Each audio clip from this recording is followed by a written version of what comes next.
What in God's name is that from Thorin?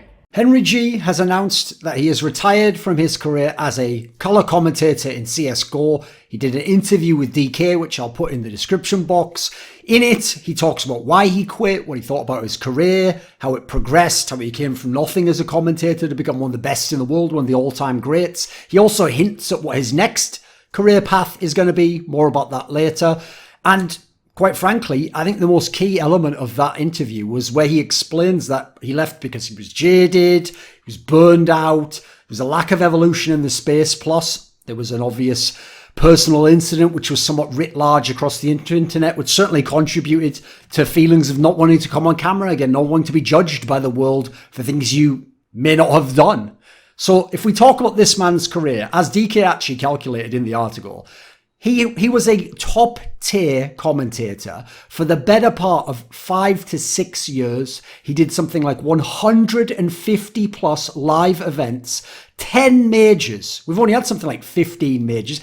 This guy did 10 of them, which is epic when you consider he only really went to the top of CS in 2015. Like, he first started in 2014. He was doing a little bit of cast at the Gfinity G3 event with me, but this guy, the idea that he wasn't even there from the beginning and he's done that much, the body of work speaks for itself. All the duos came and went, and he was a mainstay, central point of the game. I would say an anchor that we relied upon in this game to keep us grounded, but also to hype us as well and to make us realize that we had the best talent on display when he was there and the best players were in the server. As far as I'm concerned, in CSGO, he can contend with anyone for the title of the best. We're talking about Anders, Semler, his partner Sadokist.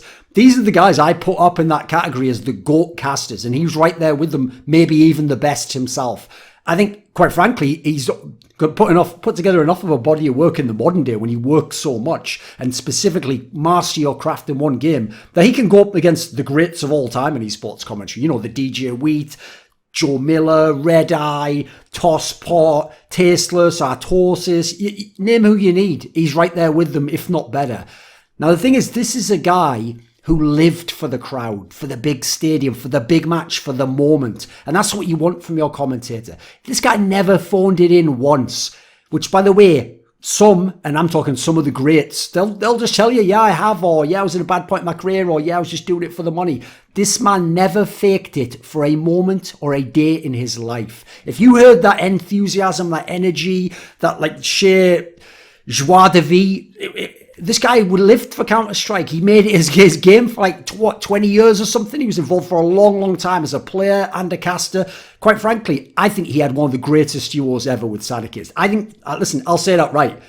Anders and Semler are better friends of mine than those two casters overall. And are still, by the way, to this day, a firm favourite of mine. I'm going to try and bring them back for Flashpoint if I can, because I still think they could be the best right now. But I have to say, I still think Henry and Sadokist were better. I preferred to, out of everyone in the world, if I could listen to one Counter-Strike match at the end of my life, I would pick HenryG and Sadokist as my casters. I'm not saying that just because I do this video. If you know me, you know I'm not that kind of person. Quite frankly, it's actually a miracle that they were that good as well. Because if you knew some of the behind-the-scenes stuff, they didn't have godlike synergy in the way that Anders and Semler did. Those guys were friends for many, many years. Henry and Matt were friends to some degree, but not on the same level. I don't even think as casters they had the most insane synergy ever, or like the best in that regard. But I tell you what, they were the best overall. Individually, they were the best, and then they were able to make it work and keep a creative tension there that forced them to sometimes improve or learn other aspects. But in the end, they were the best. That's it. And you know what? They made it work. And boy, did they ever make it work. One of the things I always thought Henry was mad underrated for was when it was a lesser game or a less important game, the way he would keep himself involved in the game. This is just speculation, but observation on my part was that's why he would work in banter and jokes and have the same memes that he would always do and have quotes that would come back again and in jokes. And sometimes on the outside, you'd probably wonder what was going on. But the point is, he's trying to get the other person involved in the fun side of the game. He's trying to make a game that maybe wasn't so exciting, still entertaining to watch. He was trying to keep himself in the game. It's something I like to do. It's one of the reasons I love to banter. It keeps me into the game. It means that there's never a dull moment. There's always something to point out, to pick at, to make fun of, to make light of, to celebrate, to make a funny joke about, hopefully. And quite frankly, Henry wasn't always the best at ending the banter, but if he started it, you could see how it just brought it out of other people, and they would have their best moments, whether it was Machine or Sponge or Sadokist himself. So I also think one thing that is probably very misunderstood, I won't go into the reasons why, but I think by the end of his career, Henry had become a very competent, I couldn't, quite frankly, good play-by-play commentator. And this guy was a colour commentator. You know how rare that is? Those people almost never venture into that area. But when he had to, and when he was in situations or with certain duos or certain people, maybe that wasn't their strength, he would take over. And by the end of the game, I think he was a very good player in that sense, commentator in that regard. I also think one thing that was massively overplayed by the public, or at least people on Reddit, was the idea that he critiqued people too much or he called the round before it was over. I like that. I like that he's honest, that he was genuine, that if he really thought, remember, this guy used to be not only a pro player, but he's a pretty smart pro player. He's watched thousands of hours of Counter-Strike. If he sees a situation in the round where that should be over, by all rights, we're not talking about if you play perfectly, you just play normal Counter-Strike, the round's over. When he says that, and then you have the miracle comeback, that's because it was a miracle comeback. And the only reason you know that if you're a complete noob is because HenryG actually told you. He gave you the real. The other guy, like those fuckers in League of Legends or StarCraft, where right at the end of the game where the Nexus or the base is being overwhelmed and they're a million levels down or all the supply back, and these guys are still like, they must hold, can they do it, this is their last stat. No, it's over, it's almost certainly over, and you're just literally selling fucking wolf tickets, shout at Nick Diaz, to all the bullshit, the idea that there's still going to be a comeback. There isn't a comeback from that point in those games. It's almost impossible. We're talking an infinitesimal chance. That's the difference. So I feel him. That's one of the reasons I've always been what people might call harsh, because no other fucker in the scene seems to do it. I mean, I'll give credit to my boy Chad, Sponge sometimes, Yanko sometimes did it when he was there. A lot of the others, though, they just want to get along to get along. They don't want to be the bad guy. They want to just celebrate people. They want to tell you how wonderful... I won't name the names here because I just feel like it is, but the certain washed up players are the ones who aren't as good. They want to still tell you it's like 2014 or 2016 or 2018, depending on who we're referring to now. So someone had to do it. That infamous moment when he called out Zeus in that Star Series, I think it was Star Series Season 4 final, when it was the second map, Mirage, and Simple was probably having the best tournament ever individually, and he was a monster in this game. And he basically had already won the tournament for Na'Vi, but they lost the tournament, in part, thanks to Zeus just fucking it up completely and playing outrageously bad on that map. But that was the map where he had like 3 kills, and then he got that double kill with the CZ, I think in overtime, and Henry said that thing. Finally, he does something. You know what? A million other commentators would have just kept quiet about it. Would have said, that's a legendary guy. That guy's been in loads of major finals. He was one of the best in-game leaders ever. He was one of the best in-game leaders in CSGO. I'm not going to say anything about him. That's a legend. No, this guy wanted to point out that you don't just wait until he has the 2 kills and then big those up. You point out that this guy's holding them back. He's part of the reason why they're going to lose this match. I respect that. That's where I come from. You've got to be made of sterner stuff to do that, and Henry was. So you know what? When he says he got jaded, burned out, I get it. First of all, the travel it's untenable. I don't know anyone who can handle it. I even know people, I won't mention them by name, who can get by on like 3 to 4 hours sleep a night, and they're even wrecked by the schedule because of the time zone shift and the fact you're going somewhere uncertain and a million connected flights and you're getting late and then they want you to rehearsal. There's a million factors. It's one of the things I hope in the future, I won't make this too much about that we can change with Flashpoint, that we can establish it in certain locations, and we can tell you that we're going to have years where we actually contract you and you're going to work with us closely and we're going to figure out what you need, etc.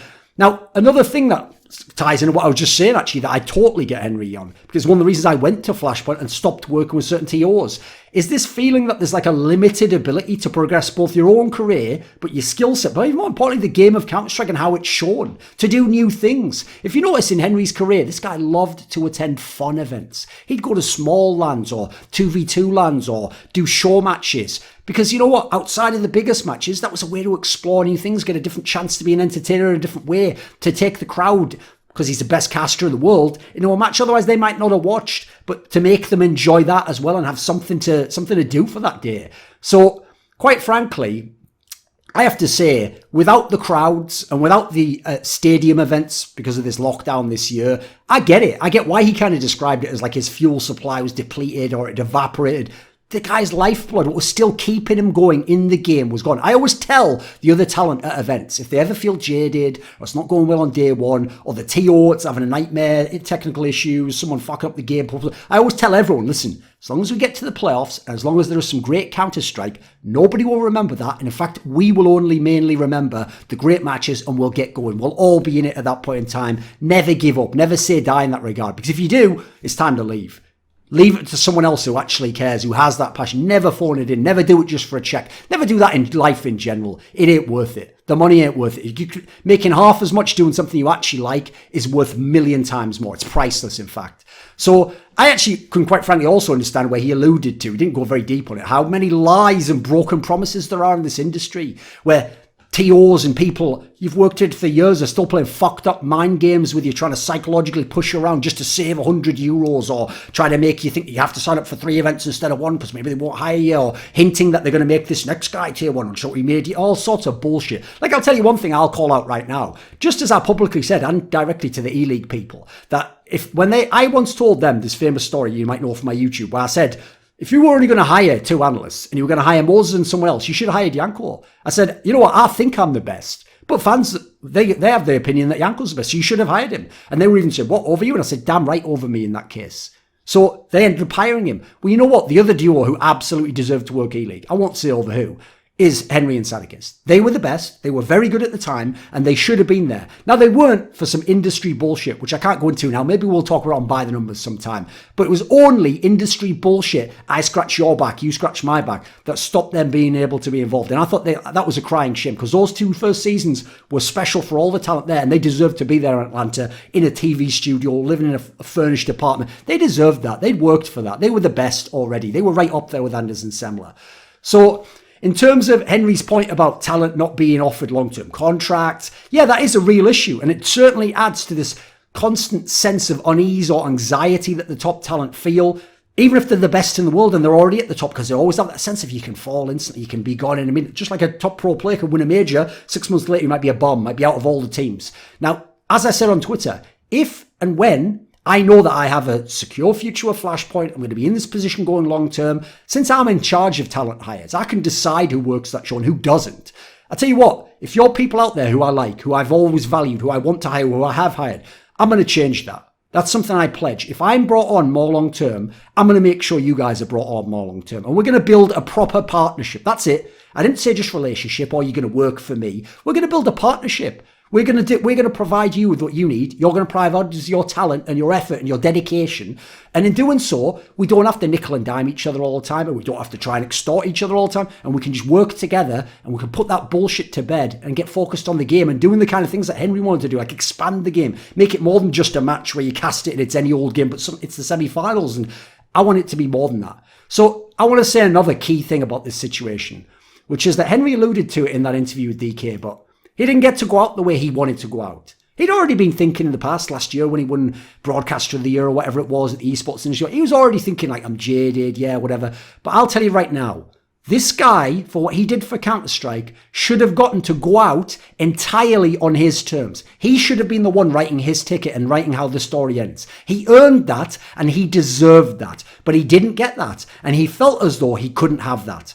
So sadly, that was taken from him by the aforementioned personal incident involving a former girlfriend making some very bold accusations online that I don't want to get into anymore. So I'll just say this. I'm not going to say much about that in this format. It's also not my place to generally, but I'll comment in this regard because of the impact it had and has even had on Counter-Strike and esports here, which is that I'll say that I just hope anyone who undertakes such actions as she did does them for the most pure and good and right reasons, never with anything else in mind. I won't explicitly pass judgment in this case. I obviously wasn't there, but I don't believe that that was fully the case in this regard. And I think the effects on this man's life and career, someone I've known as a friend, and I certainly has made mistakes, but nowhere approaching that level to my knowledge, and someone who I know a little bit more about some of these stories, I think the effects have been brutal. I mean, you've seen it. Like, the guy's like a ghost compared to what he used to be. And especially, I can totally understand why he might never have been the same again if he'd have tried to go and be a caster and to put it out of his mind and know that Twitch chat's fucking spamming it and that you'd be hounded by morons on the internet forever, always trying to bring it up, always trying to open old wounds, always trying to bring you to your lowest and judge you there and keep you there so that you feel as shit about your life as they do about theirs, even though you're trying to do your fucking dream job. So I'll just leave it at that. I just hope that anyone listening, listen, if you're in a situation where some wrong's been done to you, certainly do whatever you need to do. But bear in mind what I'm saying, and woe betide anyone who does it for reasons which, quite frankly, are immoral or unethical. So in terms of Henry's future, He could come back if he wanted. If this guy wants to come back in 6 months, a year, 2 years and be a caster, be an analyst, he could do anything. This guy could come back in any role. He could be a coach of a good team. He could be a general manager of a good team. He could be an analyst, like I said, on the desk with us. He could be a behind-the-scenes talent. I could see him as a guy hiring talent or coaching up new commentators. The guy could basically do any of these roles if he set his mind to it and his heart was in it. So he said in the article, his next move will be announced on September the 7th. I actually already know what this move is, and it is really exciting. It's going to be really unexpected, and I can't wait to see how he tackles this challenge, because I feel like it's going to reinvigorate him, and we're going to get to keep him in esports when this guy could have just pieced completely and we might never heard that voice again. So you know what? There will never be another HenryG. You only get one, but we had him for a long time, and for that I'm grateful. This video was kindly supported by Pronogo, Whattathings, Spencer Green, Soliko, Dean Tanglis, Jack Hanna, Hades, Jensen Goh, the Puyallup Tribe, JDubs, Tobias Bernasconi, Alexander Rao, and a special thanks, as always, goes out to Jerky's Minion. Would you like to suggest a topic or a guest for my content? Maybe you'd like to put a question to me in my monthly video AMA. Do you want teasers for my upcoming content? Or maybe to even take part in an online esports discussion with moi? Well, if so, put your money where your mouth is and join the Scrilluminati today in the Patreon link in the description box below.